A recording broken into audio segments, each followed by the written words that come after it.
Down to business. I got my wild cherry Diet Pepsi, and I got my blackjack gum here, and I got that feeling. Yeah, that familiar feeling that something rank is going down out there. Gutter. Gutter.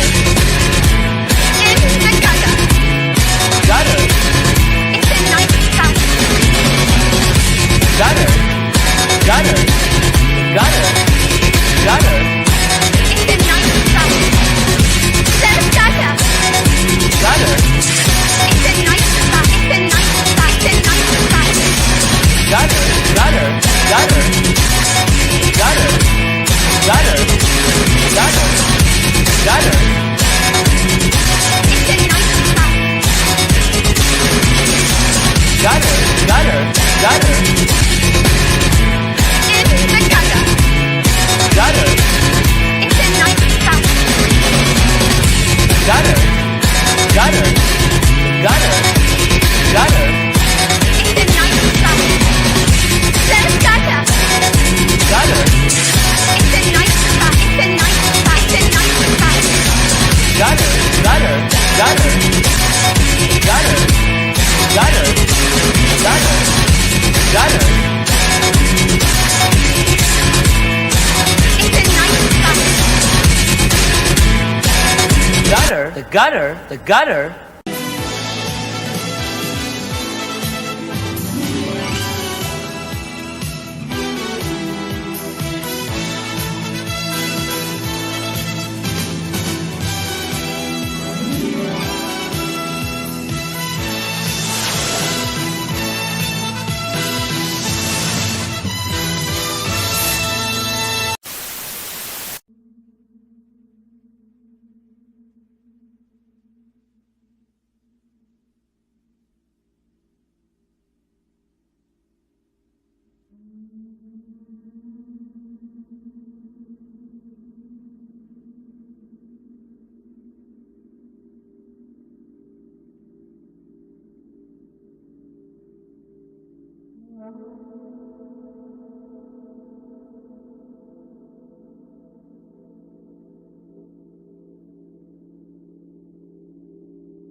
And if you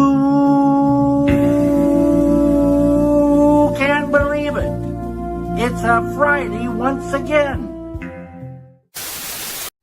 Good. You're not coming home. Where can I go then? You can go to the gutter where you belong, you filthy pig. The stuff that dreams are made of. Huh? A hard vacuum where morality ought to be. A moon nailed to Jupiter like a bad conscience. And Jim Steranko stepping in with a straight razor and a sense of rhythm to Peter Hyam's 1981 film Outland. This isn't an adaptation so much as an assault with intent. Ink as an indictment, pressure with panels, and design doing the dirty deeds that dialogue never could. Steranko doesn't retell Outland, he re-engineers it. He strips it down to the core of steel, sweat, and silence. It understands what Hollywood only half admitted in the film. It isn't about space. It was about systems, both mechanical and human, about a man who stands still while the forces around him shovel him aside. Connery's Marshall becomes a mythic monolith here, less lawman than Last Line, framed in shadows, sharp enough to shave with. The pages we will be showing tonight don't flow so much as throb. Visual confrontation, typography talking back, and layouts leaning into story like they know more than you. Steranko doesn't ask permission. He plants his flag, lights a smoke, and lets the atmosphere do all the heavy lifting. So if you're looking for fidelity, fuck right on off, because tonight we're dancing with greatness in the form of a bruising storytelling that has all the style of a sneer. Io's cold, and this is a mean book with sharp edges, just the kind of thing you'd find in the gutter. Greetings and welcome.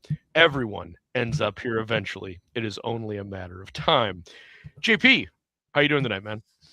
Oh, I'm staying a bit warm. How about you? It's currently below 0. But we didn't get a whole lot of snow. I think we only got about a half inch today. So that's been nice. I think we're looking at anywhere between 6 to 14. We'll see. Nice. That's shocking though for your region of the country. That's you guys don't know how to deal with that. No, hell no. No, we're completely lost. Please send the dogs as soon as possible. Well, everybody check in on JP tomorrow. Make sure he can survive. Send goodwill messages. Those will keep him warm, I'm sure. Let's check and see who we got in the chat tonight. We've got, starting us off, we got Citizen Ronan. Snuggie, our good friend Snuggie Jr. will be the #1 first-day backer of a new book called Swamp Fiend. I corrected Citizen Ronan that if it was Man Fiend, he'd be all over it. And then Snuggie Jr., of course, throws all of the shade right back on Citizen Ronan. So that's good to see. And Snuggie Jr. greets everybody. So it's a pleasure to see you, Snuggie.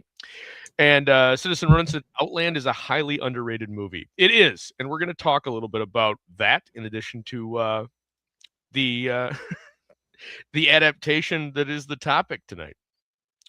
Henry Bemis has joined us. What's up, folks? Always a pleasure and an honor to see you in the chat, Mr. Bemis. Student of God has joined us. Great to see Student of God. Awesome One does not like the original gutter intro, and that's okay. And scrolling down, I think that's going to do it for everybody that's in the chat that's greeted us. So, it's 19 degrees for Awesome One. So, man, here's hoping that the temp doesn't drop too much more for you, man. And Henry Bemis says, I appreciate a guy who can make a great comic by day and bitch slap Bob Kane by night. Absolutely. Yes. And I will not regale you with the story of how he bitch slapped Bob Kane, but that is a truism. Jim Steranko bitch slapped Bob Kane at a con. So, but yeah, to jump right in a little bit, let's start off with this, JP. You were unable to watch the film before this. What was your general takeaway from what I had you read, with the understanding to the audience that I had a hell of a time getting decent scans of this. So JP really, he did not get a copy that really has clear narration on a lot of the pages. So with what you were able to get, what did you think? Well written, good story, reminded me of future noir. And I'd say if I had a single gripe, I would like to see a little bit more imaginative character design, because there were some panels where the main character looks like a grizzled detective, and others where he looks like that meme of J.D. Vance. Gotcha. I do think that's a fair criticism. And as we're going through them, by all means, please point out the moments that you're specifically referencing. This as a whole, it's kind of falls into like modern vernacular. It's the modern equivalent of lost media. This series only occurred within this adaptation only appeared within 6 issues of Heavy Metal. We're going to go through each issue as we talk about what pages of the story were in each one. I'm just going to run them down though for right now. The first let me pull that up. The first issue is this one, and this is from June of 1981. It is Heavy Metal Volume 5, Issue 3. Valuation on this for the secondary market, you're looking at about $5 to $15. For the second issue of the 6 that this appeared in, it was July of 1981, Volume 5, Issue 4. The valuation on this one is anywhere from $25 to $100 on the secondary market. Issue 3 is this one, August of 1981, Volume 5, Issue 5. And the valuation for this one's $25 to $75. And then we get into the rare one. This is September of 1981's Heavy Metal issue. It is Volume 5, Issue 6. The valuation on this in the secondary market is anywhere from $500 to $1,000. Now, you may be going, why the hell this issue? This is the issue that shows the cover art, as you're seeing, of Tiara, who is the main character or the standout character in the Heavy Metal, the movie. The art was done by Chris Achios. Chris Achios passed away in December several years ago. Before his passing, this was only like a $100 to $200 book. I bought it exactly 1 week in about a 9.6 condition, unslabbed, right before he died, and I paid $150 for it. That same issue would go for about $650 to $700 today. It is very, very difficult to find at a reasonable price. And we'll get into some of that as we go through tonight. The fifth issue is this one. This is Volume 5, Issue 7, October 1981. Valuation on this is $25 to $50. And then the final issue, arguably along with the first, the most affordable, Volume 5, Issue 10 from January of 1982, $5 to $15. This is an expensive series to get your hands on. It only appeared in these issues of Heavy Metal with two exceptions. There is a rumored French translation that was assembled into a graphic novel that I have never actually laid eyes on. There is a confirmed Spanish edition that collected the entire thing, and obviously it's in Spanish. Those go for anywhere from $200 to $500, depending on condition, and they're pretty rare when they show up here in the States. So that's a general idea of what you're looking at if you want to try to find this. There is a decent PDF copy floating around online. I may or may not be able to point you to that if you're so interested. I do own all of these issues. I would say probably 90% of what we will be seeing tonight are scans, with one exception. The pages from Volume 5, Issue 6, I do not open up that issue. I haven't actually ever even touched it. It stays, other than when I'm rebagging and boarding, it stays on its own. And so everything from that are off of the PDF that may or may not exist.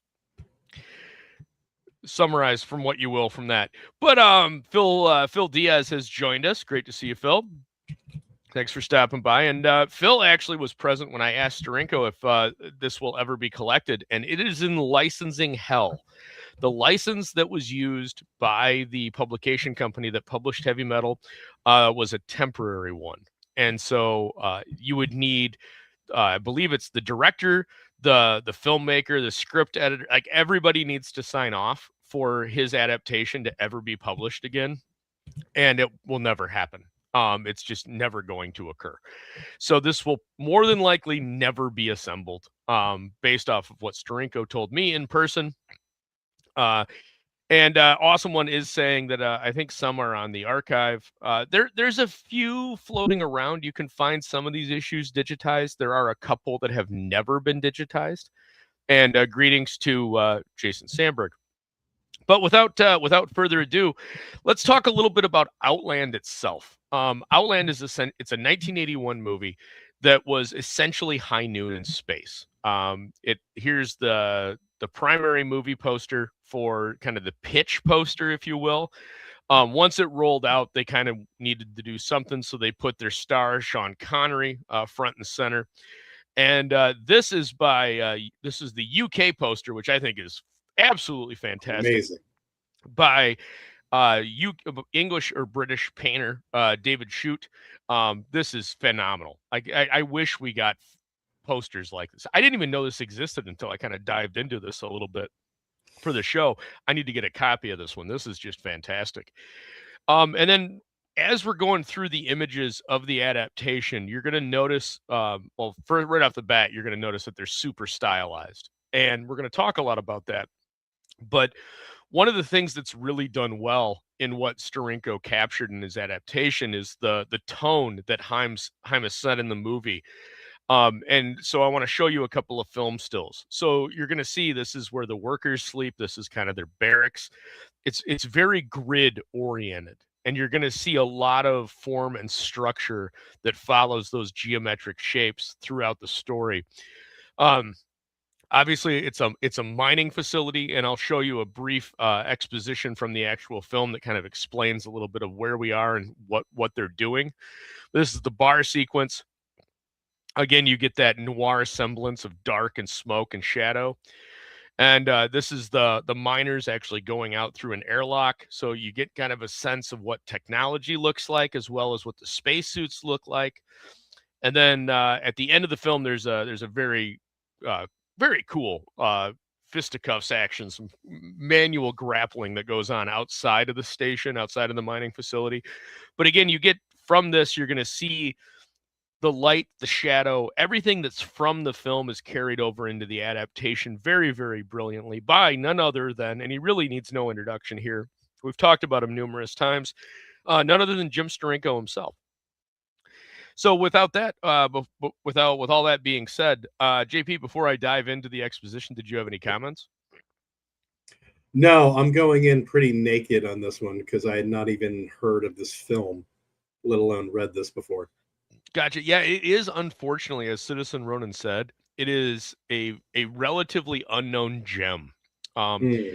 It takes the basic concept of High Noon, which is that the sheriff looking for help, and it puts it into a beautiful sci-fi world that is it's lived in. This has the same. We were talking about Blade Runner on Wednesday. Almost the entire design team that worked on Blade Runner carried over and worked on this. Oh, wow. Sid Mead did a bunch of the concept designs. As we're going through it, you're going to see that same essence of a dirty world that has function, and that's what you want to see in sci-fi. Not everything's clean. It's used, it's manipulated, and things are functional. And we're not going to dwell too much on the film side of that, but I am going to show this semi-brief clip over the exposition. This is how the film opens, and it gives you all the exposition you need before we dive into the story.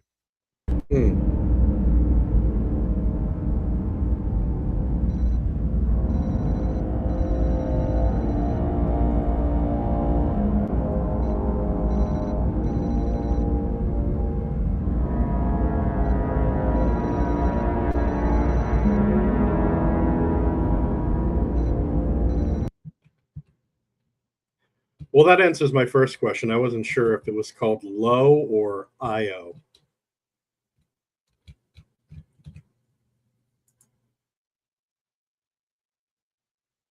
I do have to, I'm sorry, I was muted. I do have to pause this intermittently just so we don't get hit. But yes, it is the moon of Io over Jupiter. And so we're just going to set up some basics on where we're at, what's going on, and where we are in relative to technology and in relative to how isolated we are.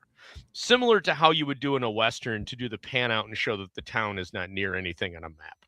And there's a lot of Western carryover in how this is set up and presented.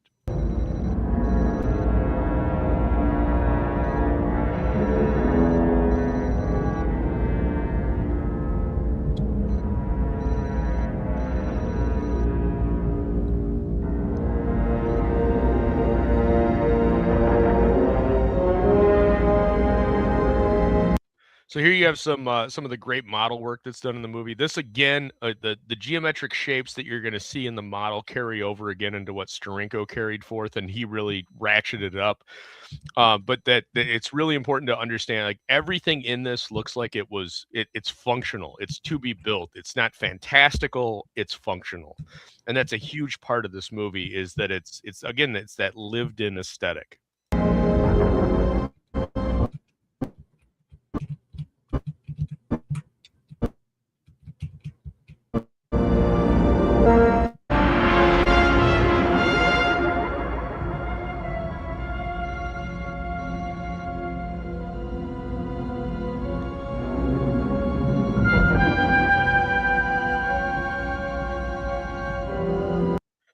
So now we get a little bit of the background. We know that it's a corporation that's mining it.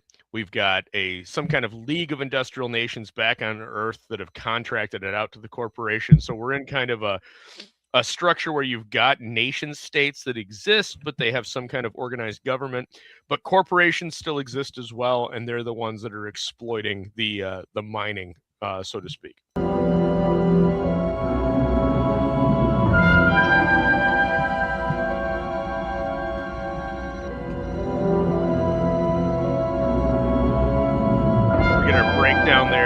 personnel.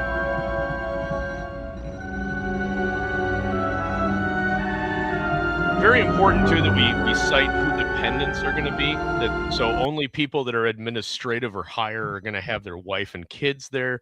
And yeah, it is Snuggie Jr. Very Tron-like music. It's got that kind of trance sense, orchestral. And security, again, before we dive in, we got the Federal District Marshal. This is the Sean Connery character. He's the new marshal coming in. Principal Wars, they're mining titanium. And that's going to do it for the exposition portion. So now we know where we're at and what we're doing. And from that, we're going to dive right in. So I guess from what you read, JP, what does that help a little bit?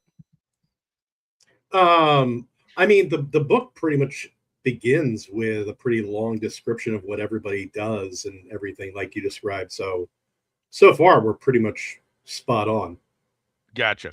And Snuggie, worst delivery of exposition ever. I like exposition like that, where you spend a little bit of time, even if it's just a couple minutes, and you hit it out of the park on a movie. They do it a little bit different in the adaptation, and we're going to dive into that real quick. And Citizen Ronan informs us that Jerry Goldsmith did the score. So thank you for that. Appreciate that. But now we're going to move into Steranko's adaptation. The first issue, again, that has anything to do with this is the June 1981 issue of Heavy Metal. That's volume 5, issue 3. And this is just an introduction. It's just a couple of pages that are going to kind of introduce you into what it is. And so we get, five pages of explaining what Outland is, essentially summarizing everything we just went in, but then also going into some of the characters.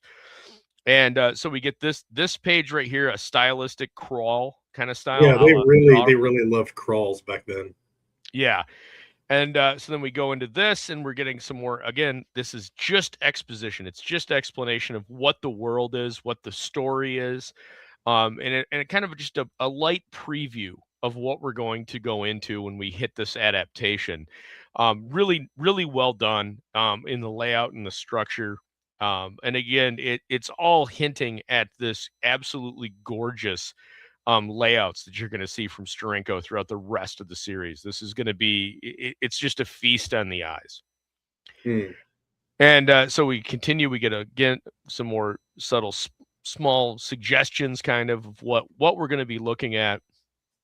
And then more of an explanation too, as well, into some of the character. Now, I will say, as we move through this is the first page that I had to censor some image. There is some nudity that is artistically drawn in this. There's some nudity in the film as well.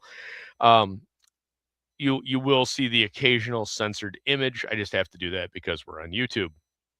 But then we move into the July 1981 issue, and I would be remiss before I jump into the actual art if I did not greet Mr. Belmont. So thank you for joining us, Mr. Belmont. You know, it's kind of funny looking at this cover is, do you remember when they tried to do a cyber woman on Torchwood and it looked hideous?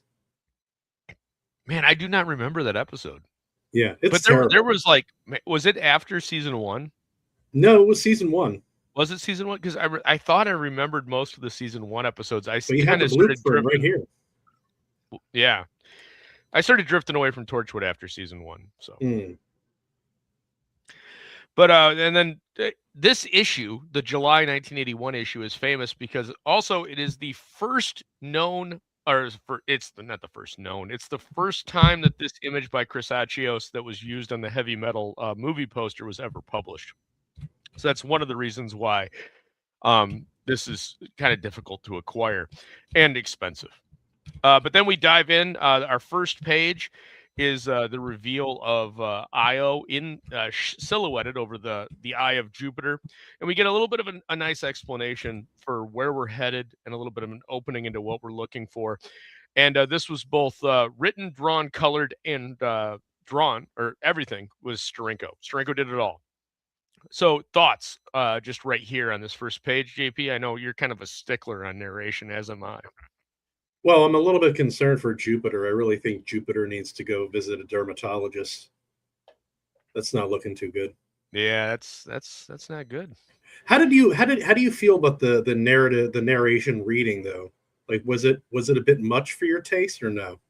I think it works in this context, and as we go through it, there are a couple of spots that I might call out. Um, there are times that some of the narration gets a little clunky Mm, and just overly wordy, but for the most part, it flows really well. I mean, at mm, this point, this is Steranko's a 20+ year vet in comics. He knows what he's doing. Um, it, it it's and he really arguably he kind of pseudo came out of retirement to do this because this is 81. He hasn't been doing books too much. I mean, in 81, he's doing mostly Hollywood concept art. Famously, Steranko came up with the entire style of Indiana Jones for Indiana Jones Raiders of the Lost Ark and did a bunch of concept art for that. If you've ever seen the board game that was released in conjunction with the film in the early 80s, the cover art for the board game on the box art is Jim Steranko's art that he was contracted to do by Lucas and Spielberg. So he kind of steps away from doing all of that work to do this adaptation. So maybe he's a little rusty, but overall, I think he's kicking it on a. This is a home run from what he's well, doing. the other thing that was really interesting was reading through the table of contents for each issue and seeing it's like a who's who. Oh yeah, well that's the other. I mean, this is early heavy metal. Excuse me, and we can spend a brief moment on that. So really, up until about 86, from 77 when heavy metal debuted until about 86, it's a who's who magazine. Every name that you would recognize today, whether it's Barry Windsor Smith or Mike Plug or Jim String, like everybody's involved. Mobius is in this. Dan O'Bannon's in this. It's absolutely amazing on how many people are highlighted and are doing work for the magazine in this time, and the talent level is just I off. think I saw It's off the Stephen chart. King in one. Yep, yeah. Stephen King did some work. Did some stories that were then drawn by people. Again, you'd recognize all the names. Like 90% of the names in all the credits, you're going to recognize somebody. It's it's just a feast for the eyes on what they were producing at this time. But as we move forward in the story, we get the first introduction to the mining community, and again, you're going to see this is similar to what we saw in Chandler when we talked about Chandler Red Tide. Steranko is really playing with that 2/3, 1/3, the fee-fi relationship, the golden ratio. And you're going to see that in how the page is laid out. And we talk a lot about page layout here, but tonight's going to be basically a fucking clinic on how you do page layout. And as we go through this, I think one of the most the biggest travesty is this is so inaccessible that I haven't really seen it done to this level since. You just don't see people copying this, which is amazing because it's amazing. Hmm. Well, you're more of a layout person than I am, so this might be all about you tonight. Well, but even in how the dialogue is constructed, so we get this great 2/3, 1/3 split, and you get this great image, a little bit of narration, a little bit of dialogue, and we've got a great callback that you're going to see carried throughout. And this is the only stylistic change that I noticed from what Steranko chose to do versus what the film chose to do, which is we have, of course, the bubble helmet rather than like the over encompassing kind of alien style like helmet. stylized.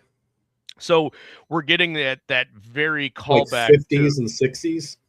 Yeah, we're getting a callback to Woody, man. Huh. I hadn't really thought about that. So this is Steranko giving a nod to his buddy, and so we're getting that Woody callback, which is awesome. You don't see that too often anymore.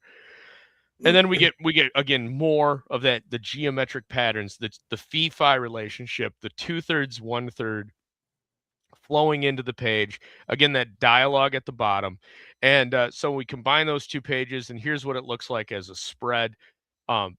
Just the detail work is, I'm only going to dwell a little bit on it now because it's something that we're going to talk about throughout this entire episode. This is an absolute home run in every regard. Okay, this makes a lot more sense because when I was reading it, it was in the PDF, and so I was really confused as to why I was reading. So I read top left, and then the bottom 5, and then the right, and then the bottom 5 on the right. And so I was like, wait, is this out of order? Yeah, and that's where it gets hard. And so in this, I've tried to combine as much as I can. There's a lot of double page spreads in this. And it violates that standard rule of keep your double page spreads limited. This entire adaptation is it's a layout. It's a feast for the eyes on layout. And so while they're doing a lot of double pages, they work because of that fee-fi relationship, the 2/3, 1/3, and how the flow works.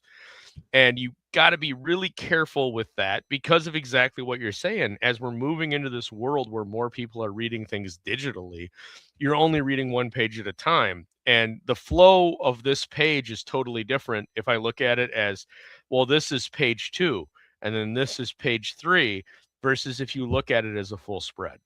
Yeah. Well, I mean, it's the information being given is kind of nonsensical because I'm reading it out of order. Right. And that's a difficult factor to take into account. So then we go into our first real introduction of our primary protagonist. And again, I think this is a good example where we are a little wordy here. I think we could cut this down because we've got a huge narration block at top, and then we've got 2 simultaneous dialogues going on, essentially. And then we drift down. We get the name badge as the eye line follow is nice between the 2 dialogue bubbles that he's O'Neill and he's the new marshal that's just arriving on station. But though it's a little heavy there in the upper left-hand corner. But again, I mean, and I think this goes back to what you said in the beginning with the faces, because here's we get a really nice rendered face. Like you've got character, you've got depth, you can recognize what that face is. Yeah.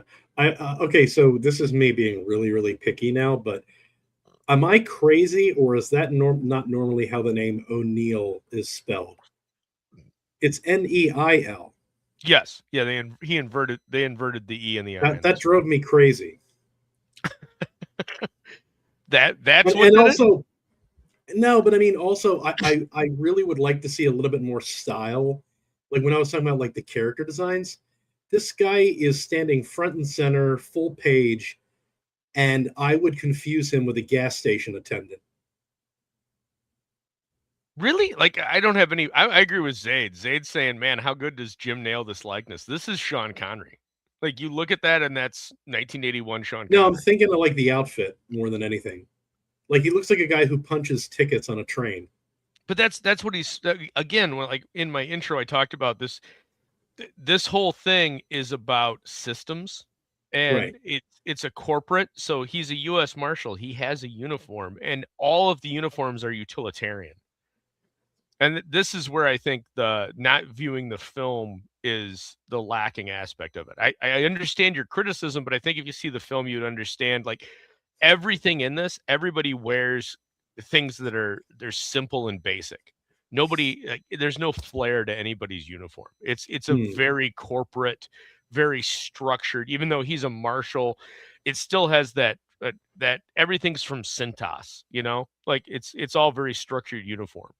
It's just very funny to hear the inversion of we had the the inversion of the book to movie, and now you're doing the movie to book.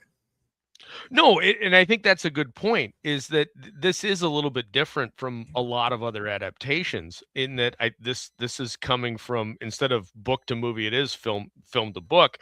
But I also think it's one of the things that the director Hymas is really looking for in this is it's this utilitarian concept of like there's really no difference between Sean Connery's uniform and Peter Boyle, who plays the corporate representative that's running the mining facility. There's really no difference in their uniforms other than the color code. Like even though he's a marshal, he's got a little bit more stuff on his shirt, but at the end of the day, it's all like done from the same factory. There's a universality to it, and Steranko captures that. in what he's doing here. He drifts away from a lot of things in the film throughout it, for sure. But the general ethos is here. Hmm. And then he does this, and this is pure Steranko. And now he's playing with color, and he's playing with black and white, and he's not coloring certain panels and giving minimal color to other panels. And this is all eyeline playing, and this is again his brilliance for layout and structure, which you're going to see throughout all of this. But we're just hitting the surface of what he's going to do here, because he's going to start blowing your mind with what he's able to do. And as we turn the page, we get the first mind-blowing, as now we've shifted the fee-fi relationship, the golden relationship, the golden ratio. Instead of 2/3, 1/3, with the top 2/3 and the bottom third being dialogue, now we have the left 2/3 being all of our exposition, and then the right 1/3, actually 1/4, arguably, is now the result. It's the action. So the action's only happening on the right side while we build up to it entirely on the left across this 2-page spread. Fantastic work. And again, the detail work on the mechanics and that lived-in sense is just a phenomenal. But at the same time, you got to respect, going back to what you said in the intro, it feels like a noir because there's so much use of heavy shadow. Those heavy blacks are just absolutely everywhere, and it masks everything and gives it that sense of depth.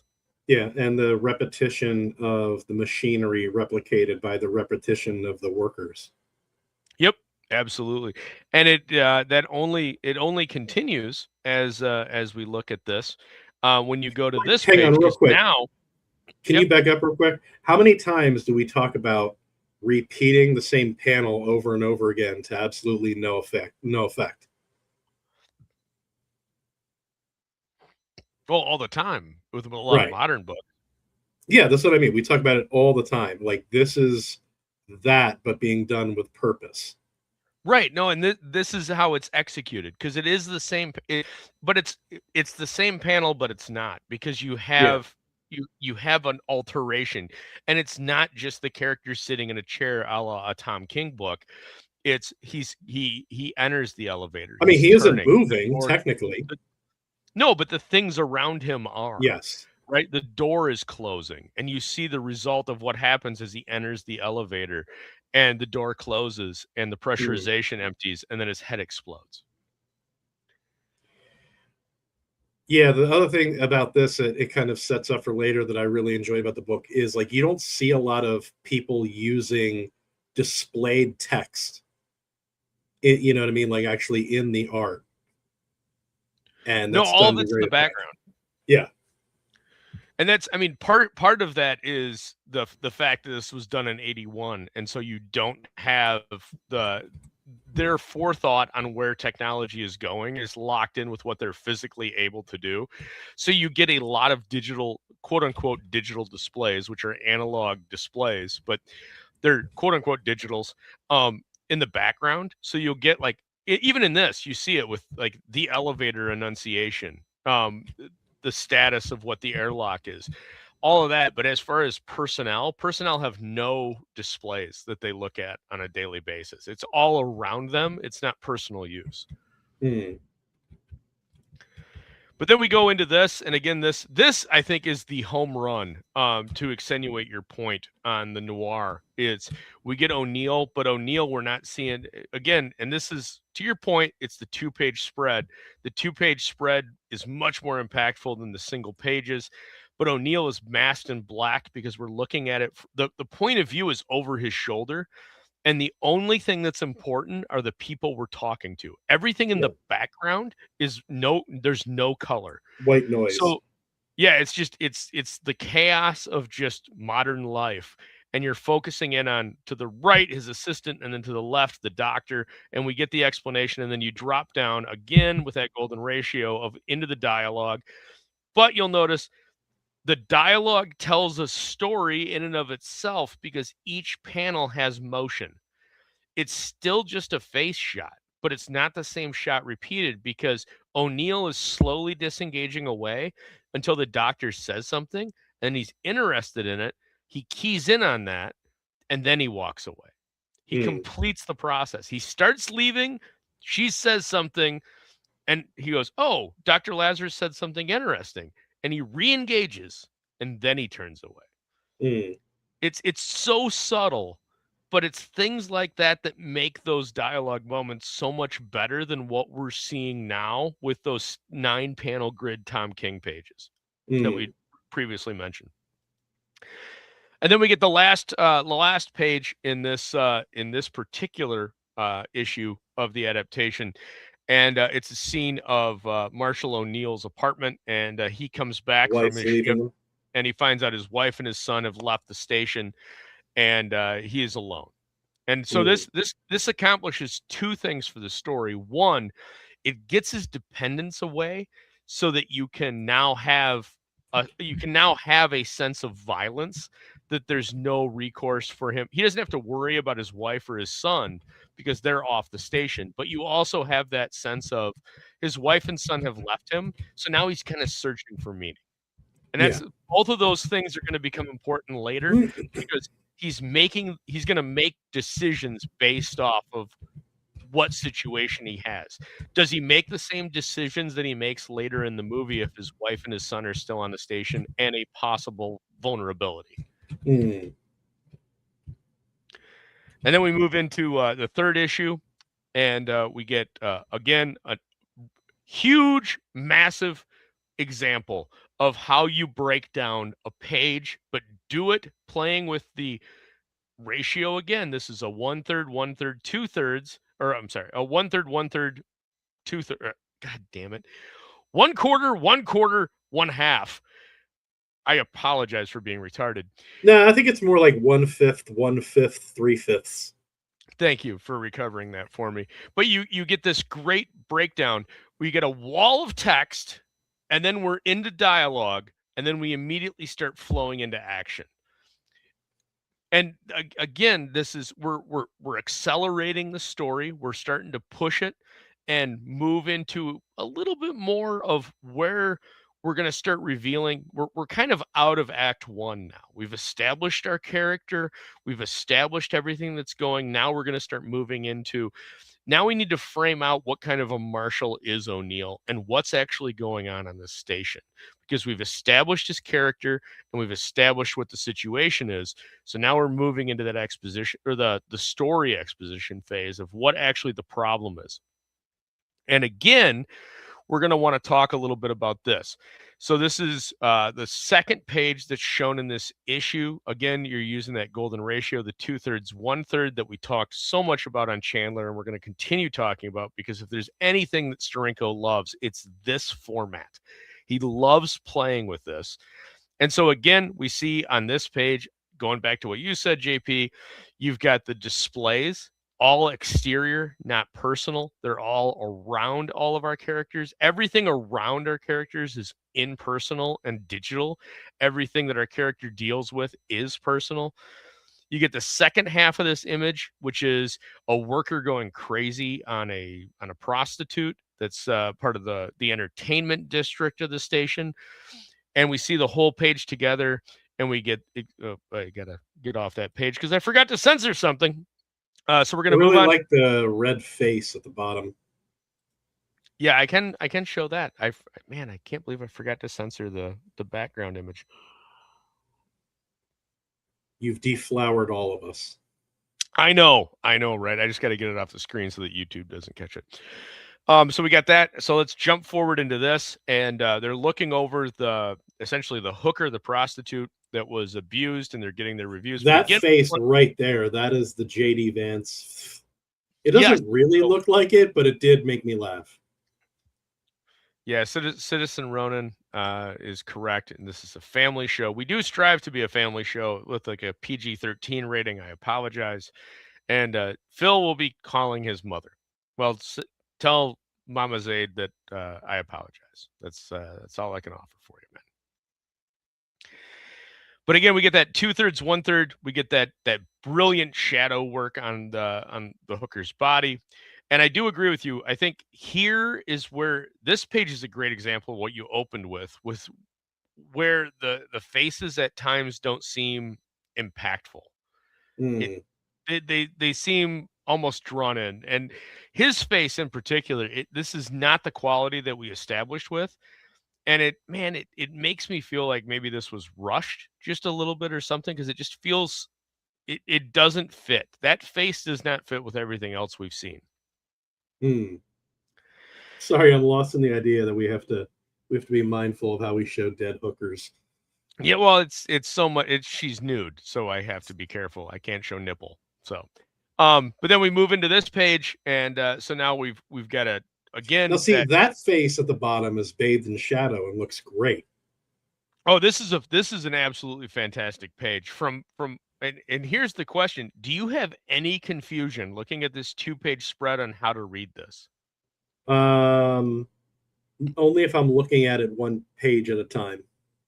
Okay, because it's such a subtle lettering technique, but the interconnected balloons that cross all of those bottom panels that go across it's fantastic. It's so simple.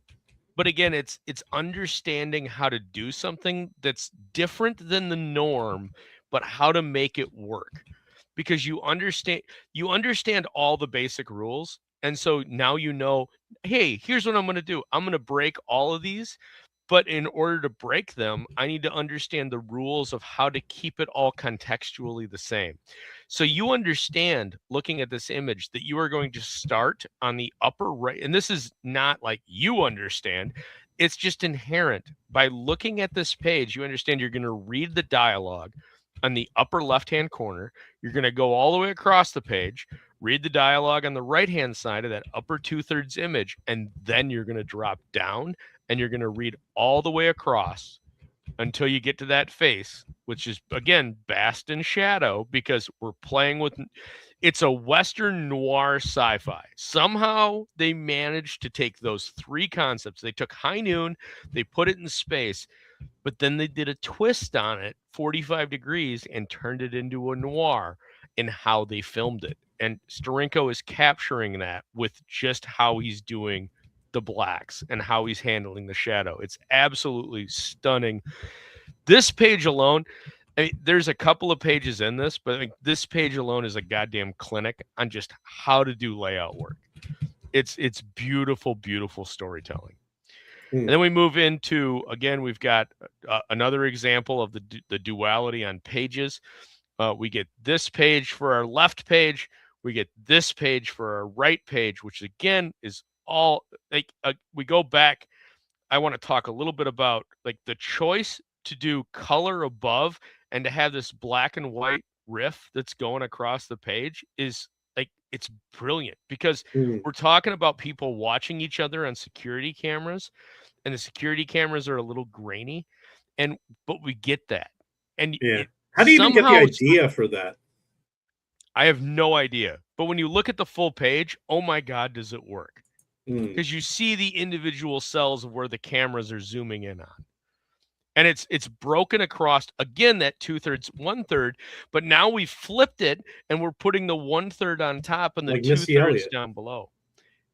But in the middle of that, in that 2/3, we're also playing with the 1/3, 1/3, 1/3, because now we've got this black and white image that's across the bottom 2/3 that's just breaking the eye line up enough. And it correlates with what you're looking at above with the dialogue with the screens on the security camera. It's subtle things like this that are just absolutely expertly executed throughout this entire series. And it's a pro working at a level that we just don't see that often anymore, if at all. And then we turn, and up until now, you've noticed almost all the pages. I mean, if we go back just through the last few that we've looked at this page here. We're looking at a lot of blacks or bright white light. We're looking at a lot of blues and black. And then here we're looking at white and black. And then we jump to a different world. And now we're using a little bit more vibrant color because now we're in an action scene and O'Neill is playing racquetball with one of his assistants and it's a back and forth. And we're back to that 2/3, 1/3. And yes, I understand you're probably bored of me hearing this, but it's important because this is golden ratio. Why does all of this work? Because Steranko understands layout. He understands that golden ratio. It's the same conversation going back to, Chandler Red Tide on why this worked. And why this works is he's following the, however you want to determine it, but it's the secret format for how eyeline works and what is appeasing to the eye. What does the human eye want to see? How do you design a page so that it flows when it comes to graphic design within a story? And he's playing with that, but he's executing at an extremely high level. So again, we get that 2/3, 1/3, the dialogue down below. Yes, is it a repetitive image? It is, but we have action at every gutter line. So we go from his assistant talking to him talking, but there's an action moment because he hits the ball, and then it becomes a back and forth, and we play with that as we go through. Do you think it would work better if on the bottom it was actually going back and forth between the two, like panel for panel? Possibly. It all depends on the dialogue at that point. If you're, I think that probably would work better if it was, you've established that they're playing racquetball, so now you're going to alternate. The problem is you have an even number of panels, so wherever you start, you need to end. You know what I mean? No, that would be if it were odd. No, I'm saying on the point, because you're going to ask a question, and then Yeah. so whoever asked the question on an even number of panels is going to have to at the end say, "Well, okay, I see what you're saying." Got it. And so I think them doubling up panels accomplishes what he's looking to do. But yeah, I get your point. And the other thing with splitting an odd number of panels is, especially in something where you're playing with this ratio, is you need it to be balanced across both pages. And if you how do you interject a fifth panel into like which side do you put the weight on? Do you put it on the right side or the left side? I think if you're going to do it and you're going to make it impactful, I think you're going to do it on the right side. But then how do you do that layout? And Citizen Ronan says, this story shows how much more impactful subtle color is compared to the way it's done today. Absolutely. The color choices on this, if you guys go back and watch as I'm showing, mute me and don't even listen to what I'm saying. Just look at the color choice. The color choice is so incredible. Is there any panel breaking in this? Student of God asked. Yes, there is, and we're gonna be moving into some of those moments. But it's so incredibly subtle, and it's used to great effect when it is used. One of the things I do want to talk about on this, it's so brilliant, but that giant black sphere that you see in the upper kind of mid-right corner of the top, that's the racquetball. Like it's so subtle that sometimes you miss it, but it's there. And it's just a nice touch that we've got this continuation of black. We're really only playing with black in two ways on this. We're playing with it with shadow, and we're playing with it in void. And it's really, really nice. And Admiral Wackass says, it sucks. Winged my buddy in the back with one so hard we all just decided to stop playing. Brutal. Racquetball is brutal, indeed.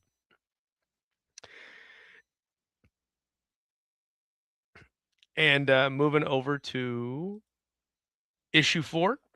This is again that famous issue, volume 5, issue 6 from September of 1981.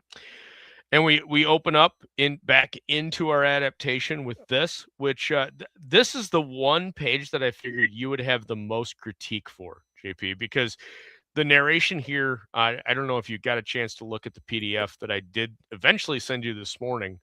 But the dialogue here is a little clunky. It's a little heavy because we're starting to race in the adaptation to kind of catch up with where we're at relative to the plot. I did not, but I believe this was the page that I had to zoom in really, really far to be able to read it. and I still wasn't really, I wasn't able to read it all that well. So I kind of skimmed here. Gotcha. And yeah, I do apologize for that. This issue is the one issue that I didn't scan myself. I just pulled off of what I could from online because it's too valuable. I'm not gonna take it out and try to flatten it on my scanner. Well, that's just selfish, Aldous. I know. I apologize. But then we get this, and so here's where we start playing panel breaks. But to Student of God's question, but if you notice, we're playing with panel breaks, but we're not really breaking panels. We do this great set image, but we're playing with gutter lines internal, but it's the geometric shape of the location that we're at that we're playing with where the gutter lines are for the main image. And then we're doing an overlay. And instead of that 1/3 dialogue being at the bottom or the top, we're now choosing to put it at like 1/4 of the way down the page. And we're tailoring the narration where we need to have narration across the image. So yes, there is gutter breaks, but we're playing with them in context of how action needs to be implied, and we're doing it at a high level. This is again, Steranko's a master. You can't argue with him. He's excelling here in this 2-page spread, as he has continuously. But there are a couple things I don't jive about this page in general, and I'm curious if you have some of the same issues, JP. Go on. I don't like the standard blank white figure in the upper left-hand center corner for panel 1. I don't get why it's blank. Yeah, I don't know. Like, that's my only real critique, but I don't understand it. Like, it's just like, why? Why are we not identifying the person? But then we move into to this page. Well, isn't it a reveal? It's a subtle reveal, but you already kind of know because again, this is a film adaptation, and we've seen that character before. I like how the pant leg breaks the page. The pant leg, where? Like how his right breaks pant the leg page. bisects it. Yeah. Gotcha. Yeah, and actually, I did a pretty shitty job on cutting these. Well, actually, this is one of my better ones, but it looks a lot better in person than I think it looks here. That line is a little bit more impressive, and I would like to comment on earlier. So I'm on page 14. I want to go up to this. So here's the barracks from the actual film, and then if we go back to the page we were on, again, it's that geometric pattern that's repeated. It's just at a different angle. Steranko's taken it and he's twisted it just a little bit, but it's maintained. And if you remember back on a lot of the other stuff that we've reviewed up till now, we've talked about that. Everything's geometric. Everything follows that like form fit function that you would expect in some kind of industrial space mining operation. But we are running a little late. We're already running over, actually, so I am going to speed up just a little bit. So we move into this, and now we've got the guy that roughed up the hooker. They find him, and he's dead, floating in his zero-gravity cell.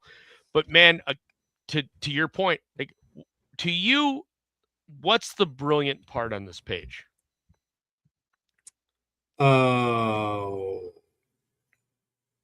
Because you talked a lot about digital displays. Yeah. So I'm curious if you noticed that the cell number is inverted because it's what they would look at, and we're looking at it from inside the cell out. Yeah, no, I hadn't noticed that. So it again, it's that digital display is all around us, but it's in the perception of where it's utilized. And so we've inverted the cell number because we're looking from inside the cell out through the glass to the marshal and his deputy, and the cell number would be correct if you're looking from their point of view, but from our POV, it's inverted, and so it is inverted. It's the little touches like that. Like in a modern book, that would just say cell 36. Yeah. They wouldn't think about perspective. Right, but no, Steranko's taking that into account. And again, it's it's also about how this adaptation has been broken up, because this is a hell of a place to break for 30 days until the next issue of Heavy Metal comes out, which is what they do. So it's not just the adaptation and how the pages are released. It's not just about where you're at in the movie. It's also about the pacing of the adaptation itself. And so we get that great reveal, and now we're into the next issue. October 1981. We're almost done. We're on the second to last issue. I would use a word that starts with the P, but JP has told me that that's too big of a word and I shouldn't use it. Yeah, it's the second to last. Yes, it's the second to last issue. But we open with an absolute home run. And here, this is my second favorite page of the entire adaptation. I love everything about this. And it all starts with that white circle. Yeah. And it's going to sound super dumb, but that white circle is your focal point on the entire page of this double page, or this double page spread. That's your focal point. Everything radiates out from that. Even though it contradicts everything I bitch about eyeline, this is like the textbook. How do you get somebody's attention and capture it and make them focus on it? Because the first thing you do when you turn the page in the magazine is you see that white dot and you're like, oh my God. And then you start reading. Because you want to find out why is there a white dot? Yeah, it's also a bullseye. Right. It fits. And so how do you feel about the white silhouettes here?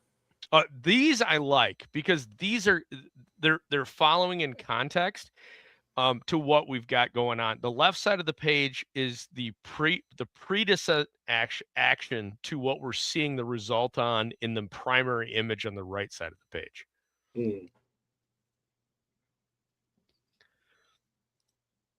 And Henry Bemis says Steranko probably used a Garrett on someone at some point. I wouldn't doubt it, man. Wouldn't doubt Sean it at Connery. All. Absolutely. Could you imagine hanging out with them for one evening? That would be amazing. Obviously, famously, Phil and I have had the chance on 2 occasions to hang out with Steranko, and he is just amazing, man. He never stops. Steranko, you bastard. You put the focal point right there. So then moving to the next page, now we get Steranko. Just he's playing with us at this point. Yes, he's playing with the 2/3, 1/3, but he's also doing a lot here. You've got the Peter Boyle character, the Sean Connery character. This is the villain reveal. The marshal realizes that Peter Boyle's character, the head of the station, is in on everything that he's been investigating. He's got the proof for it. And you've got the great dialogue up on top, again, with those continued balloons. But then we move down below and we get the back and forth. And this, to your point, is the back and forth on how you make it work. It's the alteration, and it ends on the hit, right? It's boom, boom, boom, bang. And I get it. And he gets that one-liner in. And then we turn the page and we get another one of my favorite pages on this, because now we're playing with multiple things. Now we've taken that same golden ratio in layout, but now we're extending it vertically. And I'm playing with this is where, to your joke earlier, like 1/5, 2/5. Now we are playing with fists, and we're playing with them accordingly. And we've got all of our narration on the side, and then we hit an image. So we got narration and an image, but then we invert it and we go image narration and then image narration. Just really exceptional work. And I love the fact that we get circle balloons instead of everything being square, because we're dealing with machinery. But on this page, it's a circular tube that he's kind of floating in as he's making the alterations to the video system. So we're carrying that over into what's going on. So we're explaining to you in the same geometric shape of what he's doing. Yeah, it also kind of reminds me of like Ditko Fantastic Four. Yep. No, I think there's a lot of flow through. Obviously, at this point in Steranko's career, he's already done the History of Comics Volume 1, Volume 2. He spent an inordinate amount of time praising Jack Kirby and Steve Ditko. And I think this is probably a little bit of a way of him honoring them, homaging them just a little bit in this adaptation. He's like, hey, if I'm going to do this, I'm going to do it my way, but I'm going to throw a little bit of a bone and go like, hey, man, I'm going to cite the greats. And so here you go. But then we run into the last issue, which is obviously the Volume 5, Issue 10 from January of 1982.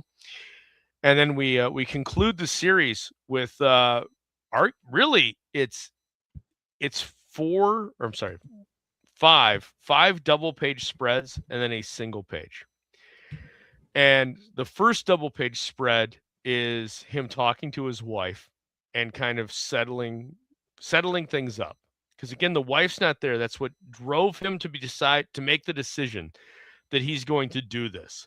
He's going to make the decision. And there's a great scene in the movie where he's playing racquetball by himself, and the doctor, who's kind of a gray character, she's a wreck, but she kind of morally wants to help the marshal. And he makes the statement when he's talking to her, they put me here because they thought I was one kind of person, and I need to prove to myself that I'm not that person.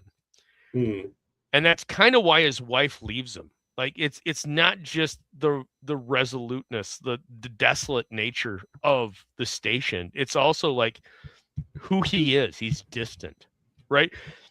But that's where the high noon aspect comes in, because he is Gary Cooper. And he's not afraid to ask for help, but he knows that nobody's going to help him. And there's a scene that happens in the film that's kind of parlayed into the dialogue of the adaptation, where even though he knows that nobody's going to help him, he goes to the bar and he asks, like, can I count on any of you? And they all go, you're supposed to protect us. What about your men? He says, my men are shit. And it's that attitude that's encapsulated here. He knows he's alone, but he reaches out to his wife because she's his one connection for why he's doing this. He has to prove this to himself. She left him. He has to prove it to himself that he's the man that he thinks he is, that he can go back to her. That's the brilliance of the script. And Steranko nails it here with how he handles it from here on out. This is an absolute home run.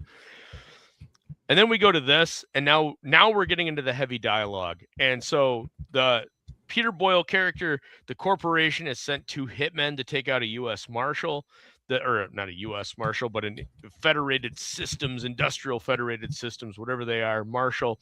They're going to take out Sean Connery because he has become a problem. But if this goes south, oh shit, everything's going to fall apart. And we get the countdown. And the countdown in the movie is handled by those displays you talked about. And we see the clock counting down as the shuttle's going to arrive. But in the book, you can't do that. So how do you do that without... You could just do a couple of panels that show numbers, but that's fucking amateur hour. Instead, we're going to build up over narration of explaining how tense things are and build it up.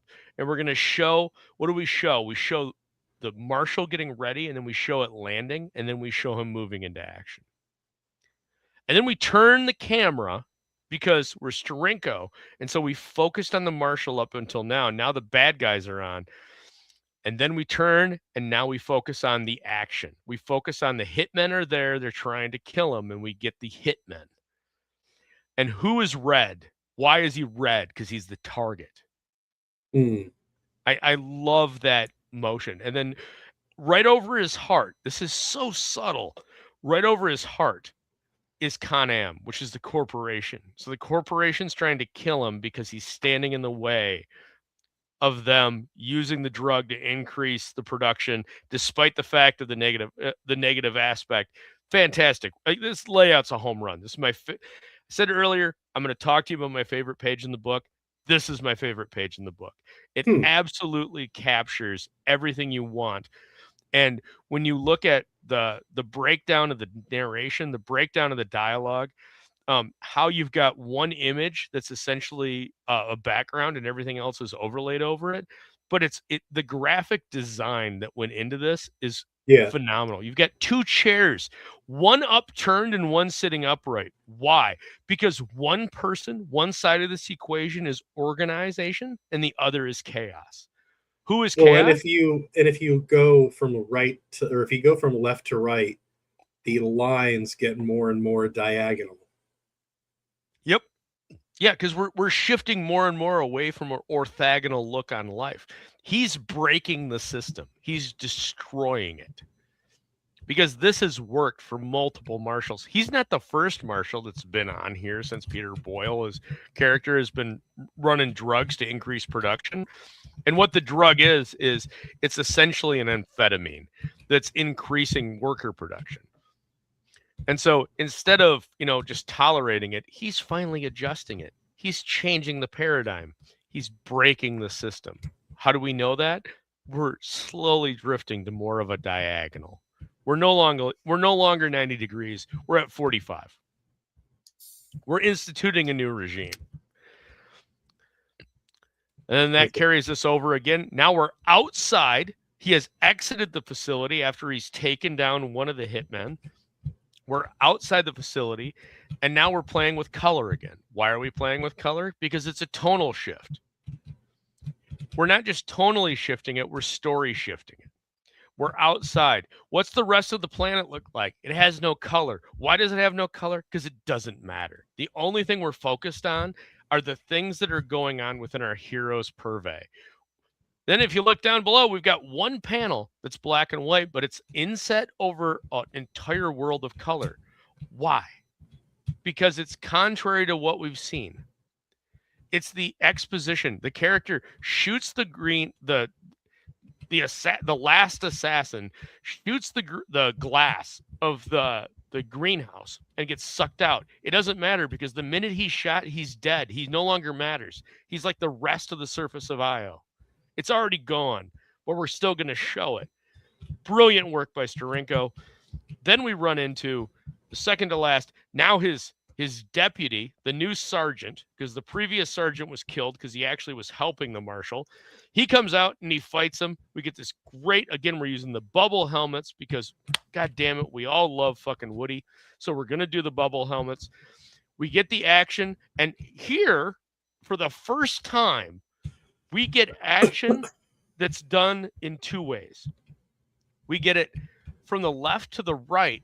We've got one panel that has the same characters in 2 different positions. But what I love is, to your point at the beginning, JP, you talked about the importance of shadow. This is a noir story. Where's the narration? It's in their shadow. Brilliant. Absolutely brilliant. To Zaid's point, oh my God, who does comics like this? Jim Steranko does comics like this. Here's my question. This was done 44 years ago, almost 45 years ago. Where the fuck are people tapping into this today? Where are the artists that are using this as reference? And why aren't they? Why are we still why have we not elevated from this? What the hell happened? How did this happen? And we're still getting 9-panel grids in a Batman comic. How did this happen? And we're still getting boring, like, oh my God, look at what he's doing with the gutter line. Yeah, no shit. Look at what he's doing with the gutter line. He broke the gutter line with the guy's leg. Why?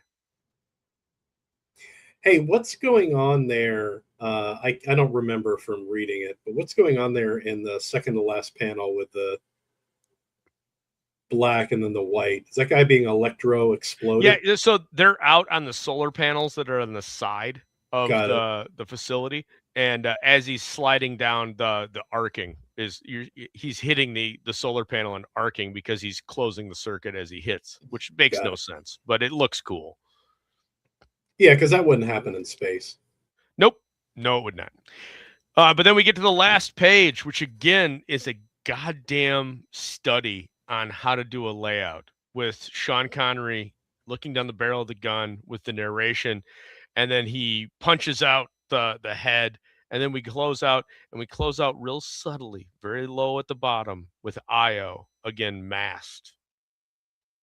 Oh, see, this part, Jupiter. I actually, the woman giving the thumbs up made me laugh so damn hard.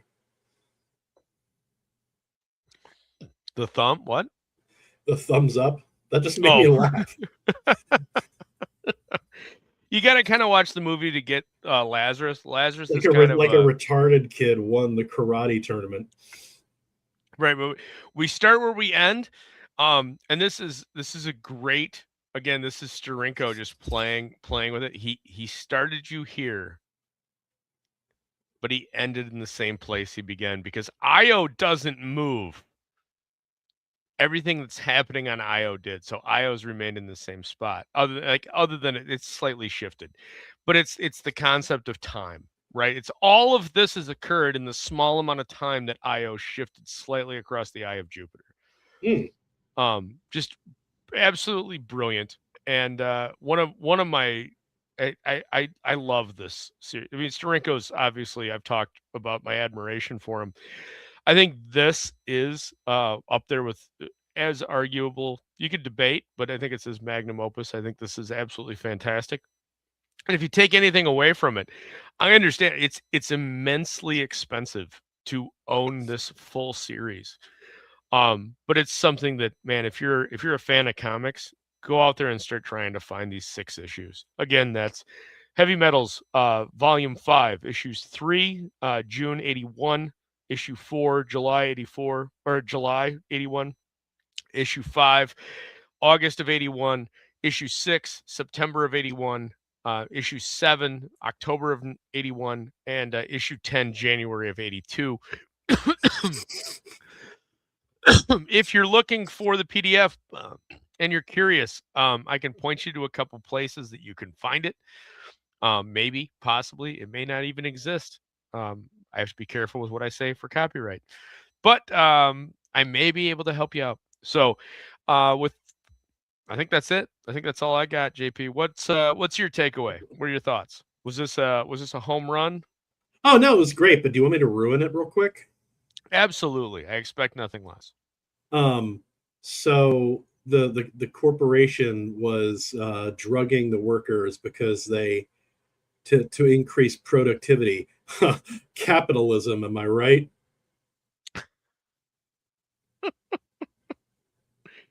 There is an aspect. Did I just do a serious critique? Are we media literate now? I believe Red Letter Media is sweating. But yeah, I think that's gonna do it. So from us to you, man. Unless you had anything else you wanted to say, JP, about this. No, I ruined everything. All right. I will drop the link in the description. I won't be hanging around late tonight. I'm not 100% in health, but thanks for joining us. This has been a goddamn privilege, man. It took me a long time to get to the point where, I mean, I've owned all these issues for years. But it took me a long time to scan everything and get them all prepped and then just get everything ready. So thank you so much for joining me on this issue. This episode means a lot to me. This is probably next to Chandler Red Tide. I mean, my love for Steranko is not hidden, but I think this is probably his best work. I think this is absolutely groundbreaking. It's a goddamn travesty that it's never been collected. And that it kind of exists in that lost media format. And really, lost media is something that you're passionate about in a different regard, JP, with Doctor Who episodes. Oh, sure. But I would say between this and Red Tide, I think I would put Red Tide slightly above it, just because it's more in my wheelhouse. Well, I think Red Tide. I think Red Tide is more of a general audience, home run, because of how the imagery works with the story. I think this is an absolute comic lover's. This is a comic lover's wet dream. This is a comic artist that was given full reign to do whatever the hell he wanted in an adaptation, and not only he didn't just exceed the bar, he set a new one. And I think it's both amazing and depressing because I have never seen anything in 40 years plus that eclipses this. This is the high watermark right now for me. And I think it says something about the mainstream scene. It says something about the indie scene. It says something about all the great creators that are out there now. Like, exceed this. This is your bar. Fucking do it. Come on. Like, come up with something better, or at least wrote this. Where the hell are the copies of this? Because God knows I've seen hundreds of copies of fucking Jim Lee, and God knows I've seen hundreds of copies of Rob Liefeld. But why are there no copies of this? I mean, those are the questions you should be asking as a comic fan. Like when you see something like this that has never been replicated. Well, why? For the love of God, why? Why am I getting Youngblood #1 ripoffs when I should be getting 15 ripoffs of this? It's if it doesn't make you angry, we're not operating on the same wavelength, man. But I don't want to end it on a bad note, so I'm going to play Blue Monday outro and call it a night. Have a great night, all. I'll drop the link in the chat if you want to join us and hear me bitch about more shit. This is blood for blood and by the gallons. This is the old days, man, the bad days, the all or nothing days. They're back. There's no choices left.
You're still here?